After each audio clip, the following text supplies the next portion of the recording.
Hello students, क्या हाल चाल है। होप आपकी पढ़ाई अच्छी चल रही होगी। मैं असनीश कुमार गुप्ता आज ऑर्गेनिक केमिस्ट्री में अल्काइल हैलाइड, अल्कोहल, ईथर और अमीन्स के अंदर आज के लेक्चर में जो मैंने पढ़ाया है उसी का बेसिक थीम आपको मैं समझाता हूं और दिखाने की कोशिश करता हूं कि इसके अंदर कौन कौन से रिएक्शन आपको देखने को मिलते हैं।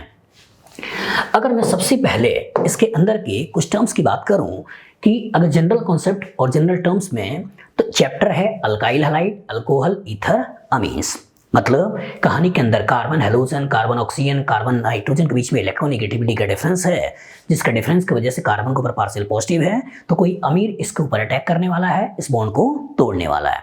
कॉरस्पॉन्डिंग सिग्मा टूट के सिग्मा बॉन्ड बनने वाला है और चूंकि अमीर का अटैक होने वाला है और अमीर का नाम न्यूक्लियोफाइल होता है तो सिग्मा टूट के सिग्मा बन रहा है तो रिएक्शन का नाम हो जाता है न्यूक्लियोफिलिक सब्स्टिट्यूशन रिएक्शन। टर्म्स जो अटैक कर रहा है न्यूक्लियोफाइल, कार्बन वाला पार्ट, अल्काइल पार्ट जो निकल रहा है वो आपका लीविंग ग्रुप।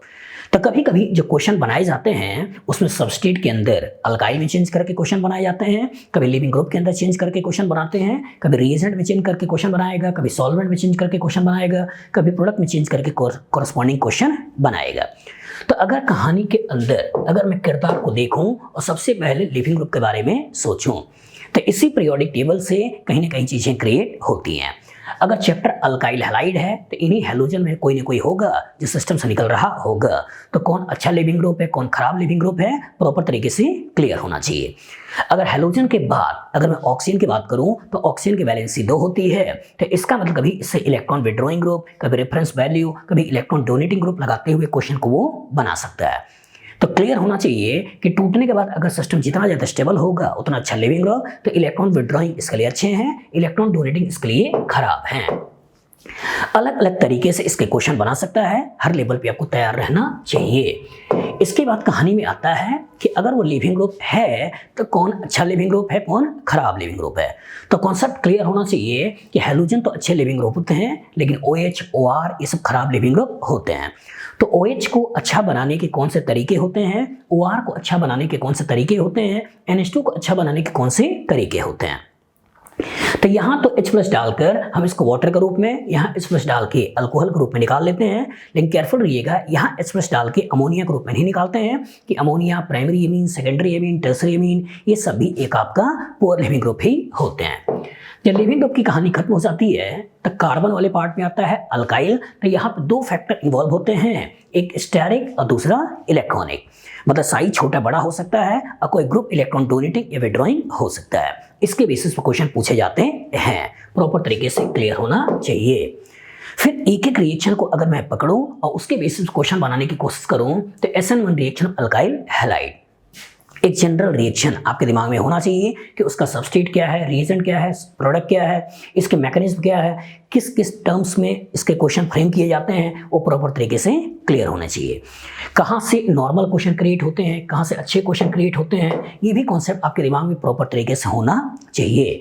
मतलब SN1 सुनते ही आपके दिमाग में स्टेबिलिटी ऑफ कार्बोकेटायन तो आएगा, लेकिन कार्बोकेटायन की स्टेबिलिटी कहाँ से आपसे गलती करवा सकता है वो भी प्रॉपर तरीके से आना चाहिए।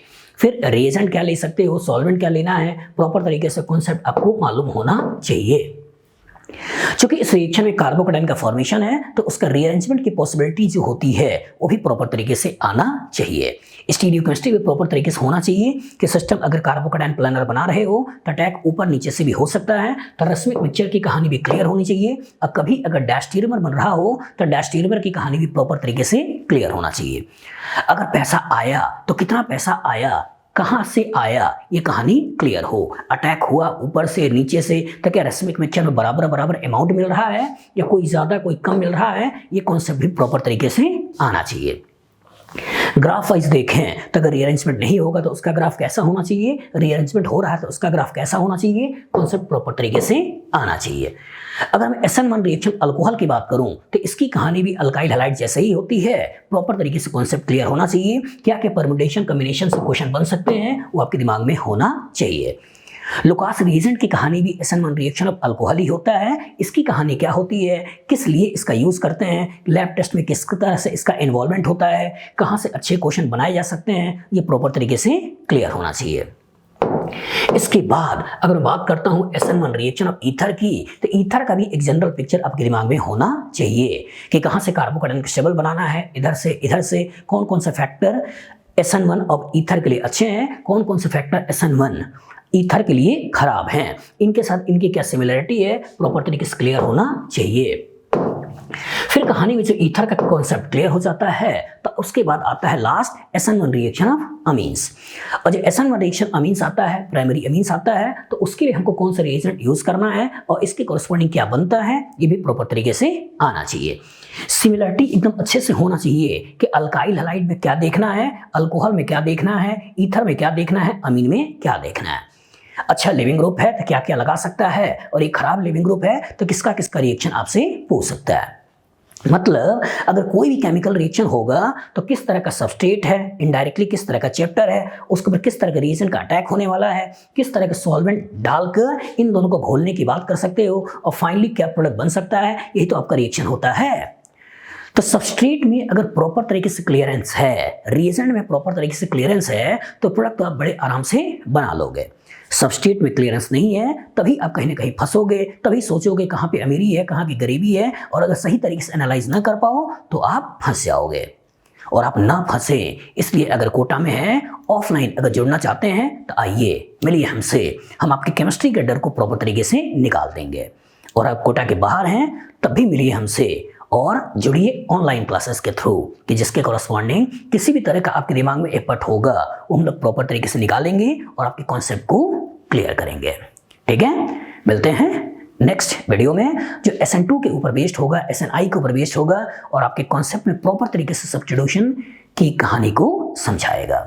Good luck, good day.